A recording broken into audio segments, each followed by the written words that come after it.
What's going on, 49er faithful, 49er fan, 49er gang? It's your boy 49er Dion here, back with another video. So just a couple of little quick hitters here, man. We had a little roster action, so I just figured I'd go ahead and update y'all on that.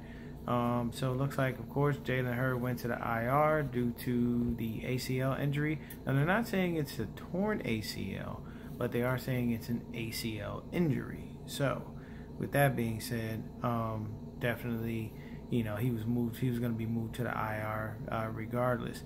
Now, what did happen today is we did waive cornerback DeMarcus Acey and linebacker Jonas Griffith. And we went ahead and signed Jonathan Cyprien, strong safety, Evan Foster, who was another strong safety, and center looks like Henros Grasu. Basically, we went ahead and signed those guys. As far as that stuff is concerned, we went ahead and signed them because we had Ben Garland go down with an ankle injury, and we pretty much have Daniel Brunskill that can play center. He can pretty much play all across the line, but we went ahead and signed him just for depth, strictly because we don't have Weston Richburg right now, and then having Ben Garland out with an ankle injury doesn't help anything. So we needed to have just a little bit of depth while we're in training camp to be able to do so. Now, waiving DeMarcus Acey, I didn't hear much about him during training camp, but I think more so they're kind of solid with the battles that they have at cornerback already. We already know Sherm starts at the left cornerback spot, and I think they're comfortable going into the season with Verrett, Mosley, and Ahkello Witherspoon. So that's probably why we went ahead and waived DeMarcus Acey. And then Jonas Griffith, there was nothing that ever jumped off tape. He was an undrafted free agent along with Acey, and I didn't necessarily see him making the squad anyway. So we went ahead and waived them in favor of these safeties that we got. So Evan Foster is an undrafted free agent. He was a 3-year starter at Syracuse.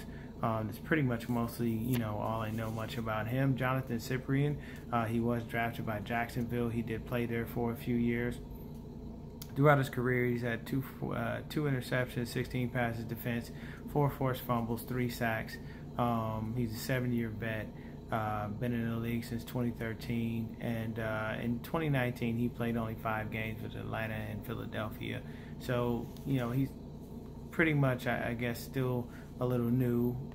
He is a short tackler, you give him that much, but the signing of Jonathan Cyprien, you know, kind of signals that they may or may not move on from Jaquiski Tartt. I don't think they will, because Tartt and Ward are a dynamic duo in that backfield. They played together in high school and they're playing together now, so it, you know, probably would behoove them to keep things together.